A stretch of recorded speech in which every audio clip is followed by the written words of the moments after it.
Hi everyone, Chris here again, Sunday the 17th of October 2010, and I'm going to respond to a letter to the editor in the Australian Financial Review on Friday the 15th, so a couple of days ago, and it is titled Retail Goods Due for Price Cuts, and it's written by Dennis Decotta of Wakeley in Queensland, and that's it there. And the view that he holds, I know, is shared by many Australians, particularly because we're experiencing a very strong Aussie dollar at the moment. And Dennis says in his letter, when will consumers start seeing cheaper imports? The Australian dollar began its climb above US 90 cents on September 1st, and it's now close to parity. When are the retailers going to announce their price reductions in the press, rather than have us read how strong the Aussie dollar is and it's hurting exporters? He then ends the article by saying, can the relevant government bodies please take these retailers to task? Now, this is one of my pet peeves, and that's people who don't have a basic understanding of economics. Now, I'm no economist, and I don't study economics full time, but I do choose to try and educate myself a little bit because economics affects us in our everyday lives. I try to have an understanding or a better understanding of economics so I can better understand the implications of government policy, so that I can better understand and know where to put my money to protect my wealth, so that I can have a better idea of where to cast my vote come election day. So I really encourage people like Dennis to study, to some degree, Austrian economics, particularly Austrian economics in regards to monetary policy and inflation, etc. So I'm going to tackle this letter from two angles. First of all, from that of margins and entrepreneurship and profits, and then secondly from that of monetary policy and inflation. Now, there was a follow-up article in the weekend Financial Review written by Michael Dwyer, and for the most part I don't agree with 99% of his articles. And this article is titled Lack of Dollar Dazzlers May Disappoint.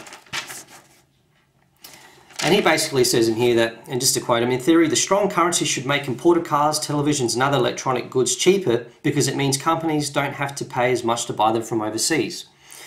Retailers such as JB Hi-Fi say prices will drop closer to Christmas as local suppliers restock with imports. And then he quotes some economists who say that, look, we may not see cheaper prices because businesses may choose to pocket the margins, the extra margin.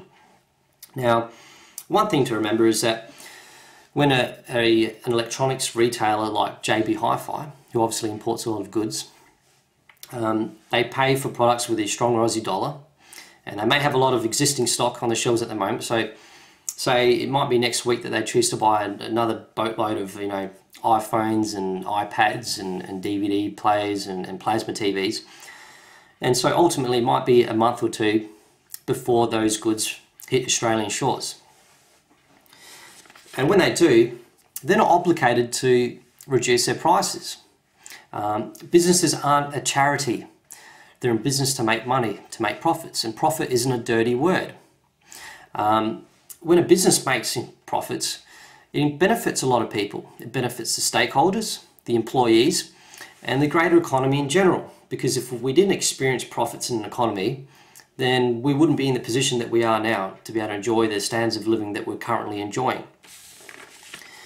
So the beauty of free market capitalism and competition, though, is that if a business like JB Hi-Fi were to choose not to reduce its prices and try and pocket some extra margin, then they're leaving themselves exposed to the competition.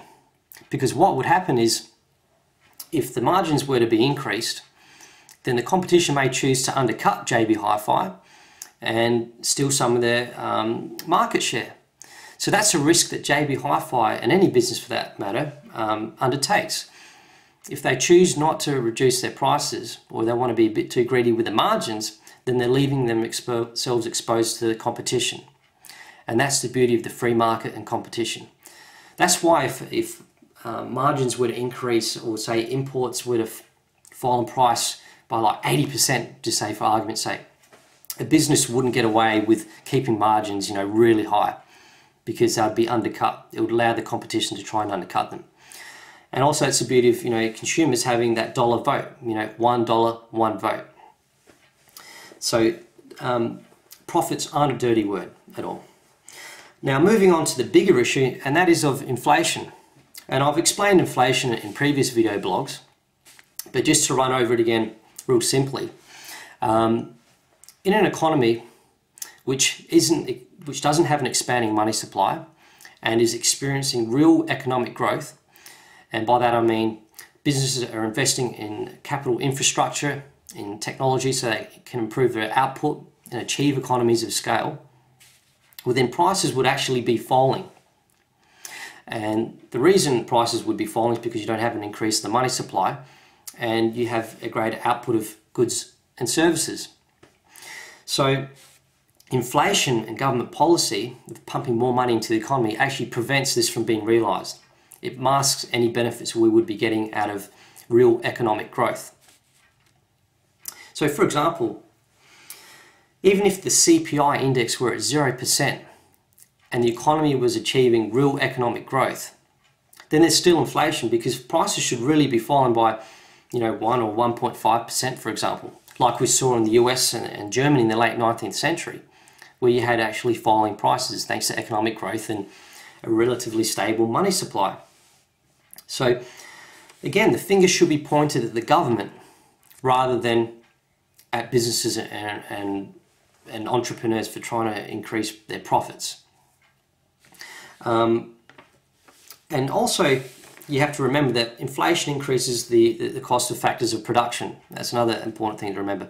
On top of the fact that you're now going to have unions increasing minimum wages because prices are rising in general, etc. Now, in this letter to the editor, Dennis Dakota also says, on the fuel front, we are still paying between $1.20 and $1.30 a litre for fuel at the pumps. And that is true, we are still paying high price for fuel. And again, it comes down to inflation or the increase in the money supply, which then leads to an increase in general prices. Without the increase in the money supply, we wouldn't have these increase in prices, and in this case in fuel. Because what you have this booming economy, this artificial boom that's been created. You have more people with money now in their hands to bid up the price of various things, and in this case fuel. So you have this artificial demand for fuel being created, and hence why we're seeing these higher fuel prices or the reduction in fuel prices not happening. On top of that, something that people forget is that there are huge government taxes on fuel. You have these excise taxes, and fuel companies or oil producing companies actually run on very low margins, and people don't realise that. And the only reason that they're profitable is because they achieve economies of scale. So people again need to point the finger at the government for fuel prices, because they have these huge taxes on the fuel, and on top of that, the inflationary monetary policy allows fuel prices to stay high. And it's also important to note that when money enters an economy, it doesn't enter the economy evenly. Overnight, everyone doesn't just have more money in their pocket. There are time lags between where money will end up in the economy and where you'll see bubbles appearing, etc. So in basically ending, I just want to summarise by saying that, look, people like Dennis, if you sympathise with his view, please take a look at Austrian economics for some answers and clarity in terms of what causes rising prices in an economy, which is an increase in the money supply, and therefore the symptom increased prices. And I think that will enlighten a lot of people. Now, just an ending, I think this quote is really relevant to what we're talking about. And it's a quote by Henry Ford. And what he said was, to quote, "It is well enough that people of the nation do not understand our banking and monetary system. For if they did, I believe there would be a revolution before tomorrow morning." So thanks for watching, and I hope you got something out of this. Cheers, bye.